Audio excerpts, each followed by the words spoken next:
আমার নাম মোহাম্মদ জয়নাল আবেদিন। আমি প্রকৃতিক একজন ব্যবসায়ী। আমার ব্যবসার নাম মাইক ভান্ডারি এন্টারপ্রাইজ। আমি তরকারিদের ব্যবসা করি। আমার বাড়িটা হইল বরিশাল মহাদি থানা, তরকালে খেলওয়ান 16 7 নম্বর ওয়ার্ড।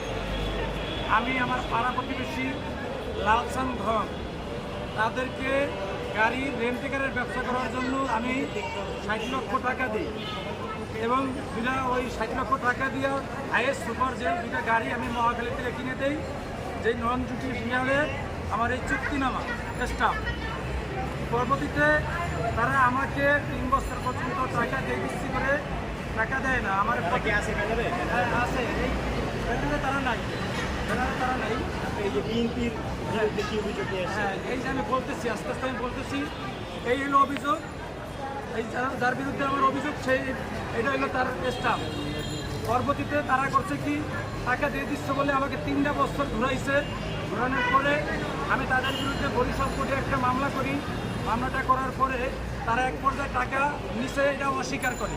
অস্বীকার করার পরে আমি যখনই মামলাটা করি, মামলাটা করার পরে এই বরিশাল কোর্ট এক্সপার্ট রিপোর্টের জন্য খুলনা পাঠায়। খুলনা পাঠানোর পরে ওই এক্সপার্ট রিপোর্টটা ফরেন্সিক রিপোর্টে আমার পক্ষে আসে। পক্ষে আসার পরে তারা এই লালসান ভংরা, এই শরীয়তুল্লাহ প্রফেসর এবং বিএনপির এদের কাছে আশ্রয় নেয়। আশ্রয় নেওয়ার পরে তারা আমাকে ডাকে, সরকারে খাইমানের মহিলা মেম্বার মালিক মেম্বারের বাড়িতে 2-2বার ডাকে। ডাকার পরে শরীয়তুল্লাহ প্রফেসর এই যে সাধারণ বটফাদা সে নায়িকা এবং এই নুরুখা বাস্তুকা, হ্যাঁ তারা 3 দিন তারা নায়িকা আমাকে বলছে তুমি কত টাকা পাবো। আমি বলছি আমি 60 লক্ষ টাকা পাবো। 60 লক্ষ টাকা কত বছর ধরে তোমার টাকা দেন? আমি আমার 3 বছর ধরে টাকা দেন। কত করে টাকা দেওয়ার কথা? 90,000 করে টাকা। তো তোমার সমস্ত ক্ষতিপূরণ সহ আমরা 1 কোটি টাকা আদায় করে দিব, আমাকে 50% টাকা দিব। এটাই শরীয়তুল্লাহ প্রফেসর নুরুখা বাস্তুখা রিটন মেটা মামুন দেওয়ার তারা বলছে, এরা সমস্ত বিএনপির লোক। ঠিক আছে। পরবর্তীতে আমি বলছি আমি আমার বাড়িটা মর্গেজ দিয়ে আমি টাকা দিছি, আমি টাকা দিতে পারবো না।